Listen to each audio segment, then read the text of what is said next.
Hey. So I'm really excited that you and I get to do a data analysis meeting just about your optical illusion project. And just for the record, if you can share your name. Giovanna Farina. And what you teach? I teach Intro to Art to 9th graders. Fantastic. Mind shifting your Yeah. There she goes. So just the purpose of what we're going to be talking about today is just looking at some interim data for the optical illusion project and figuring out what the gaps are with students that failed based on the skill that was being taught, and then how can we action plan to help support them. So when I initially looked at your data, and I'm just specifically looking at Power School right now for 5B Intro to Visual Arts, I noticed that there were 6 students that failed. And 2 of them are failing currently. 2 of them have below a 56. Or 56 and below, and then the other 4 have a 66 and to about a 68. And particularly for the optical illusion project, these particular students failed. Can you just share and one of them has an IEP, Jace Sturdivant. So can you share first, can we just look at their particular pieces of artwork and just see what was the cause? And if they don't have it, then you can share that also. So there's a few students in that group that they had frequent absences, just all across their classes. So that kind of pushed them back a little bit. And then Jace in particular, I think he struggles a little bit in class with kind of understanding what to do and having the motivation to work. He kind of just sits around, asks to use the bathroom frequently. So I'm trying to work with him a little bit more to kind of push him to get something a little bit more on his paper than what he currently had. And then there's just some students who they fell behind, whether it was an absence or maybe they just weren't using their class time wisely, and they've taken their work home to complete, and hopefully they get to me tomorrow, as they know that the deadline is tomorrow. It's tomorrow, gotcha. And they've borrowed materials too, because students have communicated that they don't have the materials, so I just asked them to bring it back once they're done with it. So I'm hearing that out of those 6 students, there were some absences that caused them. Were they absent from school or just absent from class? From school. From school. Okay. And they've have opportunities to make it up? Yeah. Awesome. Out of those 6 students, Benjamin, Nathan Martinez, Nathan Marino, Jace, John Uloa, and Cesar Vargas, do all of those students not have the project? They do. It's just not completed. Okay. Yeah. So we'll take a look at whatever they completed versus a student that would get an A, would get a B, would get a C, that kind of thing. Yeah.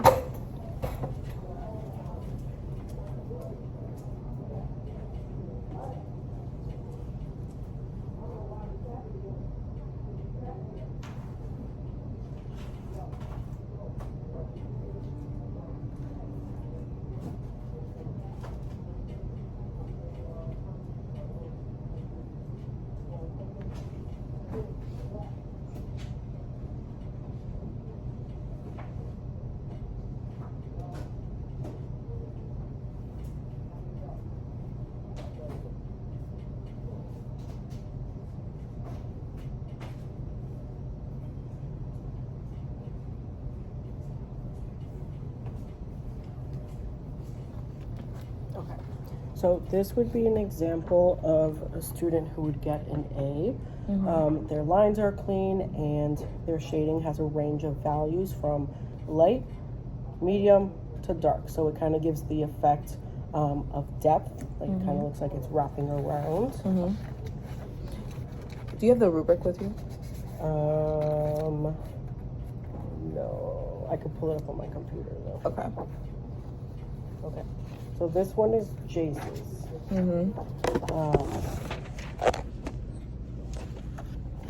Jace, he seemed to have a hard time with shading.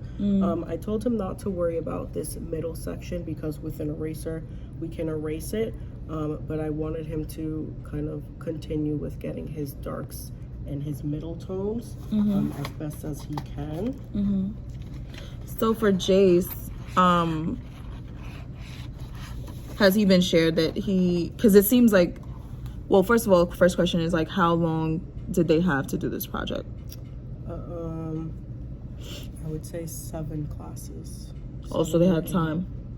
And out of those 7 classes for Jace, do you know about how many times he was absent? Maybe two times, I would say. Okay. During that quarter. Yeah, and I think he's one of them that restarted. There's a few students who didn't like their project, and so they asked if they can restart. And I'm okay with them restarting as long as it's not too close to the deadline. So if you were giving feedback, like, I think you shared your initial reactions of like he's struggling with shading, and I would also argue to say like completion. Yeah. Right. Is there anything else on the rubric that you would say that he would need support with, or maybe he doesn't have the skill to do? So with support with, I wouldn't say that he doesn't have the skill, but getting his colors to blend and have a cleaner gradient. So right now it looks like a very harsh dark next to a like medium tone. There's no like clean gradient that is moving along to show like here it's you could tell dark to light. Yeah. So I would say that could be something that he could work on. But my push for him was just to complete it and at least get dark, middle, and a light tone, even if it wasn't fully transitioning. And if you was to share that feedback with him, you see him today? No, tomorrow. Tomorrow. So if you was to share that feedback with him, do you believe that he would be able to get to what we're seeing here in this exemplar? If we worked one-on-one, I would say maybe like if I kind of sat next to him and maybe sat with him for 5-10 minutes to make sure that he's working, I think he has the potential. Okay, so it sounds like it's a more one-on-one thing with him. I wonder if maybe it's something where you get him started and then there's another student that he feels trusted with, that he can work with, that knows how to do this, that can help him push the gradient along so that it's matching this. It won't be exactly this, but at least it's matching what you're asking for. Does that? Yeah, I think I have a student in mind too. Fantastic. Yeah. Fantastic. All right. So Jace is going to work on gradient. You'll get him started, and then we'll assign the other students to help him. I'm going to offer for him to take it home too, maybe, if he can't get this finished. I think I've offered tutoring, but I don't think he's attending. Okay. All right. So we got a plan for Jace. Fantastic. And this should help him if he does well on this. Like, what's his current grade on this assignment is he's got an 11 out of, what am I looking at? 11 out of metrics.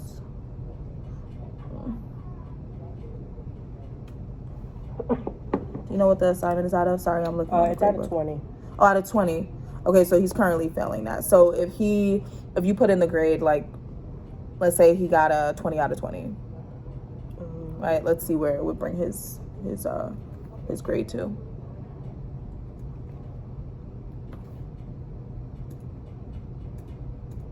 He would be at a 79. Okay, so that's a game changer, right? So this assignment will bring him to passing if he gets a 20 out of 20. Let's say he gets let's try maybe 16 out of 20.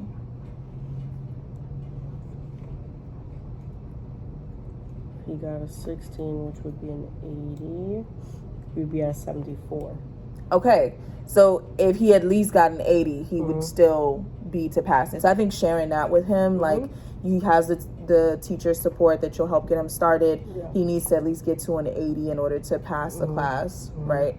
And that you'll have a student to support him. And then I think, so grades are due on the 6th, so maybe I'll give him until Monday, and I'll offer that he could obviously take it home, and I'll give him my phone so that he could send me a photo, just in case he forgets to bring it in or something, just so he gets it in before the 6th. That's fantastic. Come on now. I know. Listen, I know that's a lot more on you to have to grade, so thank you. All right, so Jace is good to go. We know what to do for him. Who we're looking at next? This is Nathan Martinez. I can't remember if it's Martinez or Moreno. They're one of them. He was in crutches, so he was out for a little bit. Regardless, though,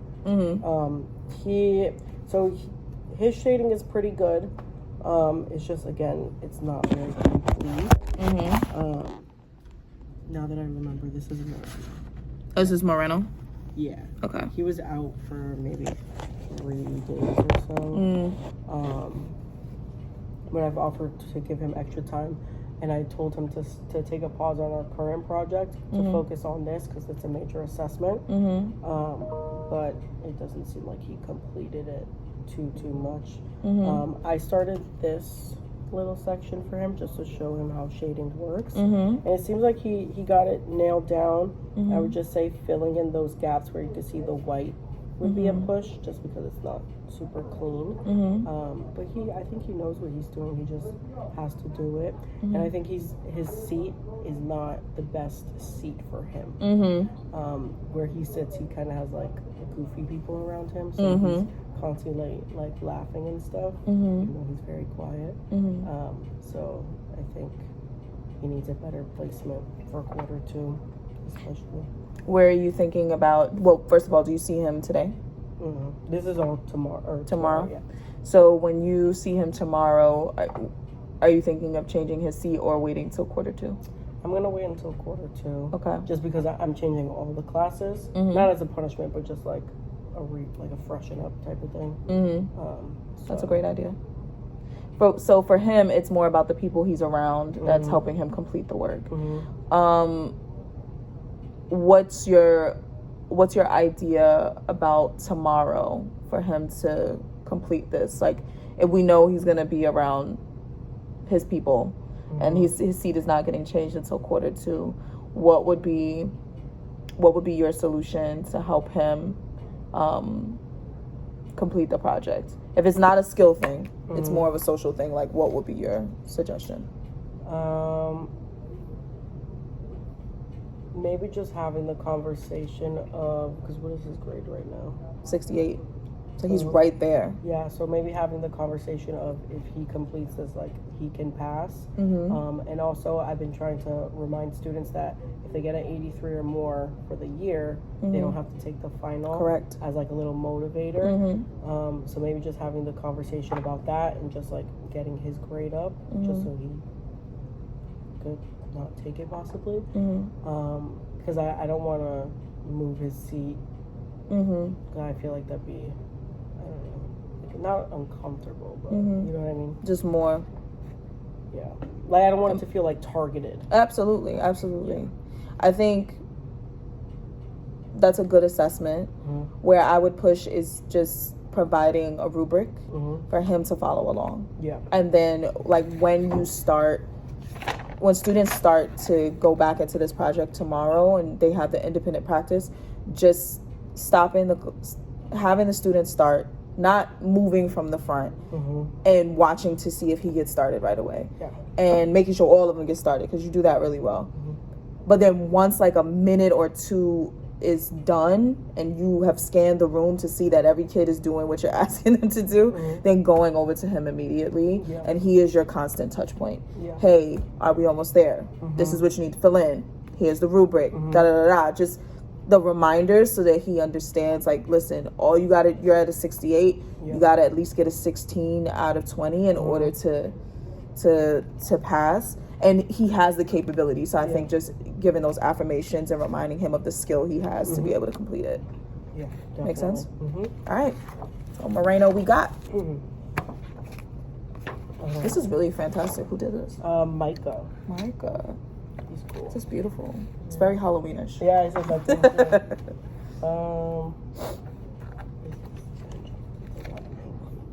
I think this is Benjamin. Okay. So Benjamin was out a lot. I think just out of school period. He's done 2 other. He's tried this project multiple times.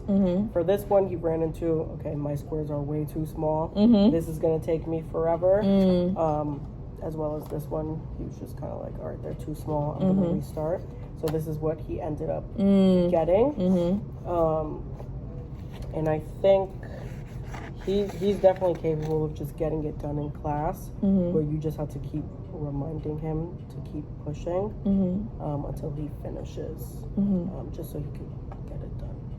Okay. What do you think is holding him back from like finishing when he is in class? I think just the being absent, because I mean he sits next to a friend, but it's not like a distraction for him. But I also, if I remember correctly, I think he was working on something else, like working on this project, because he wanted to take a break from this. But I think he needs to finish this, obviously. So like similar to like Moreno, what happens if like tomorrow is their last day to get it in, right? And I also want to make sure you are balanced so that you don't feel like you have to be doing a whole bunch of grading on Mondays. So let's say it's midway through the period and he's filled in like a couple more squares. Like, what is your strategy if it's just a completion thing, right? And he's not socially distracted by anybody. Like, what do you think is holding him back in class from completing? I kind of want to say that he's over this project. Like he's kind of tired of it. Again, he's done a few already. And I actually think there was another one that he ended up throwing away. But I think he's kind of over the squares, because as you can see, he was supposed to do blue red like a pattern like that, but it's blue red. So he kind of was like, all right, I'm just color it in however I feel like it. So you think he's over the project because he's tried a couple of different ways and he's not feeling successful? Yeah, I would say. And I think he just wants to move on.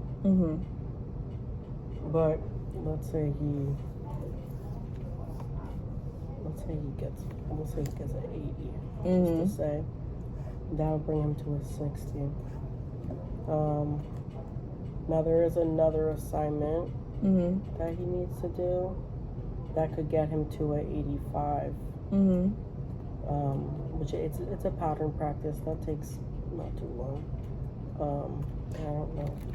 So he would have to do both of those assignments to bring his grade up. So it almost sounds like maybe starting him with the pattern practice where he can feel super successful first. Does it take a long time? No, I would say at most maybe 15 minutes. Okay. So that might be your best bet, to start with something he feels really successful in, and just sharing with him, like, Benjamin, like, if you do this project and here's the criteria for success for doing it, like, this will potentially, if you get like a perfect score, will be able to bring your grade up, and you have to do this, right? Like, but I know you can do both assignments, but I think the planning of like finding something that he feels super successful to start with will help get him there. What do you think about that? Yeah, definitely. Okay. All right. So he's good to go. I think the other students, they might have taken their work to do at home, because I don't see it in here, and I didn't see it in the other binders. So they probably have it. That's fine. Have it, so I'll check in with them to see if it's done, and if it's not, then I'll just work with them to make sure that it is done. Either obviously first in class, and then if anything, take it home. Lovely. And then maybe I could also send a message to home. Yeah. As a reminder. I think so. Because they're right there. Yeah. Like, it's just, out of all of your classes, you have like 2 or 3 students in each class that are failing, but out of like maybe 20 something kids, so, or 30 kids. So out of this class, you have 30 kids, which 5 are failing. 6 are failing. And you already have an action plan for 3. I would say for the other 3, just identifying like where they are in their project tomorrow. If you plan to give them the extension, and then give them the cutoff. And for the students that like, these students that attempted the work, like they did attempt it. And so like, I think just leveraging that strength, like this is a part of the rubric that you're really good in. And I'm going to give you the example of like, you're good at gradient, you're good at, you know, shading, you're good at this, like, and we want to go from good to great. Right? Maybe framing it that way so that it gives them more of the buy-in to complete it. Does that make sense? Yeah. Okay, so what's next steps for you for tomorrow for the 3 that we talked about? Definitely checking in with the students. I'll probably check in with Nathan and Benjamin first, because those I feel like will be a quicker kind of check-in, and then I'll sit with Jace for a little bit, and I'll have Joseph, who sits across from Jace, to work with him and make sure that he completes it, and then I'll check in again with Benjamin and Nathan. Fantastic. And then obviously the other kids too. Fantastic. Lovely. And I think this is a longer conversation. I mean, you clearly like know your students and you know specifically what they need and where they need to go. I think the longer conversation is around the absences and like identifying like who has chronic absenteeism and who's in the school is just like, you know, skipping. But I think also framing to them like when you are not in class, especially for a class that only meets twice a week, you know, 2 to 3 times a week, like you do miss a lot. And so like we're about to go into quarter 2, sharing with them like here's what needs to happen if you are absent from my class. This assignment is on Google Classroom. You know, you can find it on Google Classroom, or when you miss a class, like your assignment will be in the beginning, in the front of the classroom here. You'll be able to pick it up and it'll tell you exactly what you need to do to move forward for the next thing, just so that they don't miss out on days and days and days of not, do you know what I mean? We're like talking about tutoring. Obviously they have a bunch of other classes, and I opened up my Mondays for kids to come in. That's awesome. Too. That's awesome. Just because I hear them say like Tuesdays and Thursdays is when everybody has tutoring. I don't understand, and I'm like, that's nice. Yeah, I'm here anyway, so I might as well open it up. But I think kind of telling them that I have tutoring and that they can attend, even if it's just for a few minutes, to see where they're at, give them any advice, and then or like borrow materials. Like I think that's fine. They can attend for a few minutes. Love it. Great plan. Yeah. Well, Miss Gia, thank you. Thank you. I appreciate you. I appreciate you too.